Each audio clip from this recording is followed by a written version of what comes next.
Hello friends, welcome to Latha's kitchen. ఈరోజు వీడియోలో ఉగాది పండగకి చేసే ట్రెడిషనల్ స్వీట్ రెసిపీ సొజ్జ పోలేల్ని ఎలా ప్రిపేర్ చేయాలో చూద్దాం. ఉగాది పండుగ రోజు పప్పుతో చేసే భక్షాలు లేదా బొబ్బట్లనే కాకుండా ఇలా సొజ్జ పోలేల్ని కూడా ప్రిపేర్ చేసి దేవుడికి నైవేద్యంగా పెడతారండి. తెలంగాణలో ఉగాది స్పెషల్గా చేసే ఈ సొజ్జ పోలేలు చాలా టేస్టీగా ఉంటాయి. ఇంకా వీటిని ఆయిల్లో డీప్ ఫ్రై చేస్తాం కాబట్టి ఇవి వారం రోజులైనా పాడవకుండా ఉంటాయి. సొజ్జ పోలేల్ని ఫస్ట్ టైం చేస్తున్న వారైనా పర్ఫెక్ట్గా చేసేలా చిన్న చిన్న టిప్స్తో ఈ వీడియోలో చూపించానండి. మరిక ఆలస్యం చేయకుండా ఎంతో టేస్టీగా ఉండే సొజ్జ పోలేల్ని ఎలా ప్రిపేర్ చేయాలో చూద్దాం. ముందుగా స్టవ్ మీద ఒక ప్యాన్ పెట్టి 1 కప్పు బొంబాయి రవ్వను వేసుకొని లో ఫ్లేమ్లో నిదానంగా ఫ్రై చేసుకోవాలి. నేను ఇక్కడ రవ్వని కప్పుకి బోడగా కాకుండా ఇలా నిండుగా పై వరకు వేసి తీసుకున్నానండి. అడుగు మందంగా ఉన్న గిన్నెను తీసుకొని కలుపుతూ ఫ్రై చేస్తే రవ్వ మాడిపోకుండా ఉంటుంది. బొంబాయి రవ్వ చక్కగా వేగి మంచి వాసన వస్తున్నప్పుడు స్టవ్ ఆఫ్ చేసుకొని ఒక ప్లేట్లోకి తీసుకోవాలి. ఇలా ఫ్రై చేసిన బొంబాయి రవ్వని ఒక ప్లేట్లోకి తీసుకున్నాక అదే గిన్నెను మళ్ళీ స్టవ్ మీద పెట్టి మనం ఏ కప్పుతో అయితే బొంబాయి రవ్వను తీసుకున్నామో అదే కప్పుతో 1 కప్పు నీళ్ళని తీసుకోవాలి. రవ్వ, నీళ్లు ఇంకా చక్కెరను ఒకే కప్పుతో మెజర్ చేసి తీసుకుంటే సొజ్జ పోలేలు పర్ఫెక్ట్గా వస్తాయండి. నీళ్లు మరుగుతున్నప్పుడు వేయించి పక్కన పెట్టిన బొంబాయి రవ్వని వేసి ఉండలు లేకుండా కలుపుకోవాలి. నీళ్ళల్లో రవ్వను వేస్తున్నప్పుడు ఇలా ఒక చేత్తో రవ్వను వేస్తూ ఇంకో చేత్తో కలుపుతూ ఉండాలండి. అలా అయితే ఉండలు కట్టకుండా ఉంటుంది.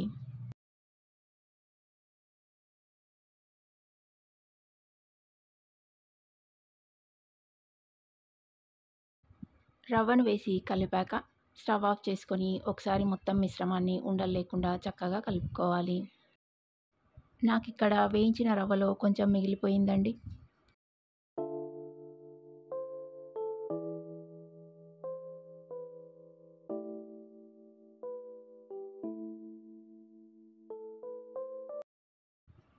ఇలా మొత్తం రవ్వని బాగా కలిపాక స్టవ్ ఆన్ చేసుకొని సిమ్లో పెట్టి మనం ఏ కప్పుతో అయితే రవ్వను తీసుకున్నామో అదే కప్పుతో 1 కప్పుకి కొంచెం తక్కువగా చక్కెరను వేసుకోవాలి. తీయగా ఇష్టపడేవారు 1 కప్పు చక్కెరను వేసుకోవచ్చండి.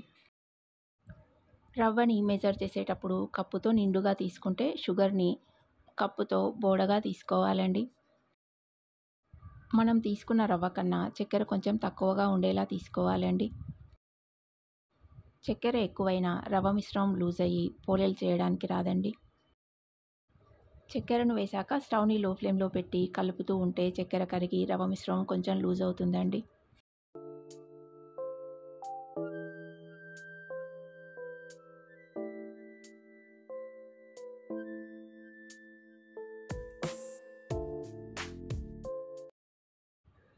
చక్కెర వేసి కలిపాక నీళ్ళల్లో వేస్తున్నప్పుడు మిగిలిపోయిన రవ్వను కూడా ఇప్పుడు వేసి కలిపానండి.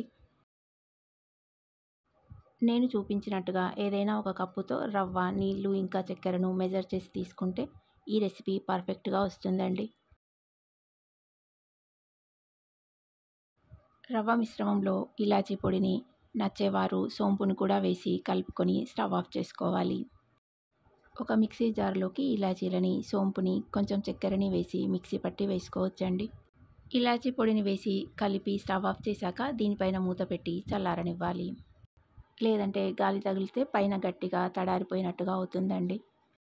ఇప్పుడు ఒక మిక్సింగ్ బౌల్ని తీసుకొని అందులోకి 1 కప్పు గోధుమ పిండిని, 1 కప్పు మైదా పిండిని తీసుకొని కొద్దిగా సాల్ట్ను వేసి ఆయిల్ వేసుకొని కొద్దిగా వాటర్ని యాడ్ చేస్తూ పిండిని కలుపుకోవాలి.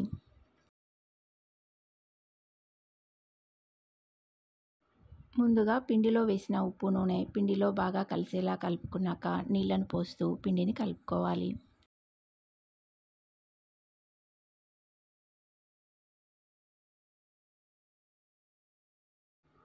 పిండిలో కొద్దిగా వాటర్ని యాడ్ చేస్తూ పిండి చపాతీ పిండి కంటే కొంచెం సాఫ్ట్గా ఉండేలా కలుపుకోవాలి.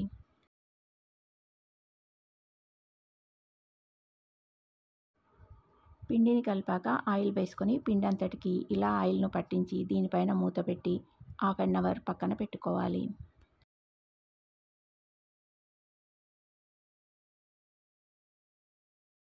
హాఫ్ అన్ అవర్లో పిండి చక్కగా నానుతుంది. అలాగే రవ్వ మిశ్రమం కూడా చల్లారి ఉంటుంది.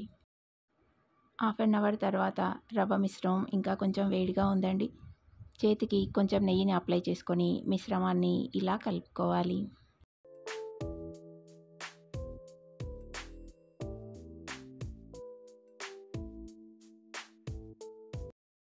రవ్వ మిశ్రమాన్ని ఒకసారి ఇలా బాగా కలుపుకున్నాక చిన్నగా బాల్స్లా చేసుకోవాలి.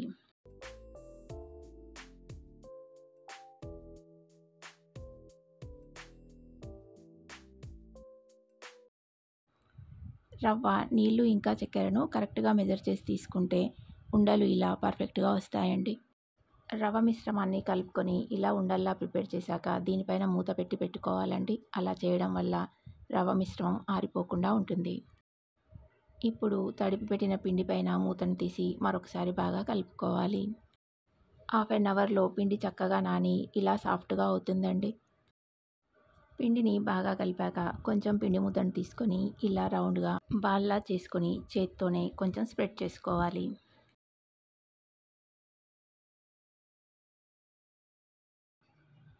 ఇలా స్ప్రెడ్ చేశాక ముందుగా ప్రిపేర్ చేసి పెట్టుకున్న రవ్వ మిశ్రమం ఉండను తీసుకొని ఇందులో పెట్టి ఇలా వీడియోలో చూపించినట్టుగా రవ్వ మిశ్రమం బయటకు రాకుండా పిండితో కవర్ చేసుకోవాలి.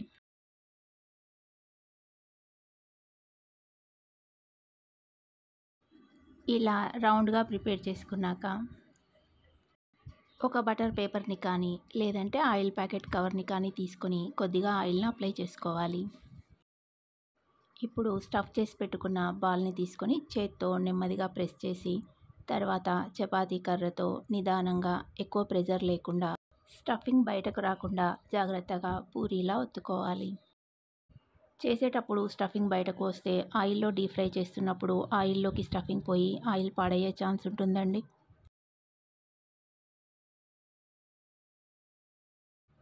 వీటిని ఇలా ఒత్తేటప్పుడు మరీ సన్నగా రాకుండా కొంచెం లావుగా ఉన్నా పర్లేదు కానీ స్టఫింగ్ బయటికి రాకుండా చేసుకోవాలి. బటర్ పేపర్కి కానీ లేదంటే ఆయిల్ ప్యాకెట్ కవర్కి కానీ కొద్దిగా ఆయిల్ను అప్లై చేసి వీటిని ఇలా సన్నగా ప్రిపేర్ చేసిన పేపర్కి అంటుకోకుండా ఈజీగానే వస్తాయండి. ఇప్పుడు స్టవ్ మీద ప్యాన్ పెట్టి డీప్ ఫ్రైకి సరిపడా ఆయిల్ను వేసుకోవాలి. ఆయిల్ వేడెక్కాక ప్రిపేర్ చేసిన స్వీట్ పూరీని వేసి ఫ్రై చేసుకోవాలి. ముందుగానే డీప్ ఫ్రైకి ఆయిల్ పెట్టుకొని స్టవ్ని సిమ్లో పెట్టి తర్వాత స్వీట్ పూరీని ప్రిపేర్ చేస్తే అది ప్రిపేర్ చేసేలోగా ఆయిల్ వేడెక్కుతుందండి. స్వీట్ పూరీని ఆయిల్లో వేశాక పైనుండి కూడా ఇలా ఆయిల్ని వేయడం వల్ల పూరీ చక్కగా పొంగుతుందండి. స్వీట్ పూరీ ఒకవైపు ఫ్రై అయ్యాక మరొక వైపు తిప్పుకోవాలి. పూరీని తిప్పేటప్పుడు ఇలా 2 స్పూన్లతో పట్టుకుంటే తిప్పడానికి ఈజీగా ఉంటుందండి.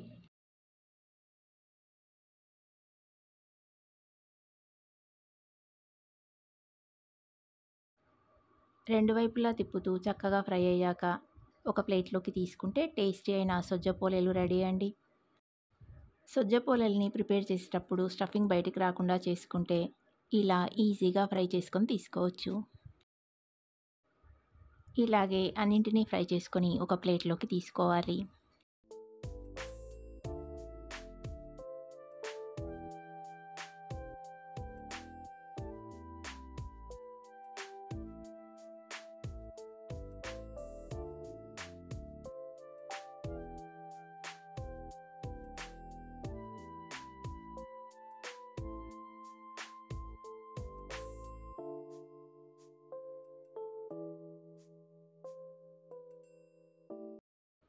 ఈ సొజ్జ పొరల్ని నెయ్యితో సర్వ్ చేసుకుంటే టేస్ట్ చాలా బాగుంటుందండి.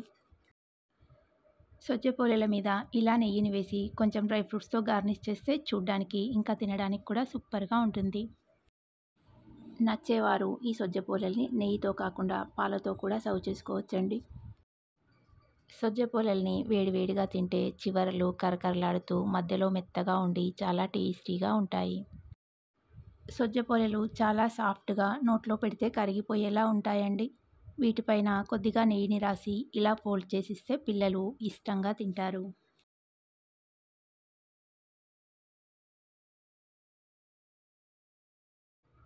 ఈసారి ఉగాది పండగకి ఎప్పుడూ చేసే పప్పు భక్షాలతో పాటు ఇలా సొజ్జ పూలల్ని కూడా ప్రిపేర్ చేసి టేస్ట్ చేసి చూడండి, చాలా బాగుంటాయి. ఈ రెసిపీ మీకు నచ్చితే లైక్ చేయండి, ఇంకా మీ ఫ్రెండ్స్ అండ్ రిలేటివ్స్కి షేర్ చేయండి. మరిన్ని ఇలాంటి టేస్టీ రెసిపీస్ మీ ఫోన్కి నోటిఫికేషన్ రావాలంటే లతాస్ కిచెన్ ఛానల్ని సబ్స్క్రైబ్ చేసుకుని పక్కనే ఉన్న బెల్ ఐకాన్ని క్లిక్ చేసి ఆల్ని ప్రెస్ చేయండి. మీ అందరికీ అడ్వాన్స్గా శ్రీ క్రోధీనామ సంవత్సర ఉగాది శుభాకాంక్షలు. మరొక టేస్టీ రెసిపీతో మళ్ళీ కలుద్దాం. Thanks for watching.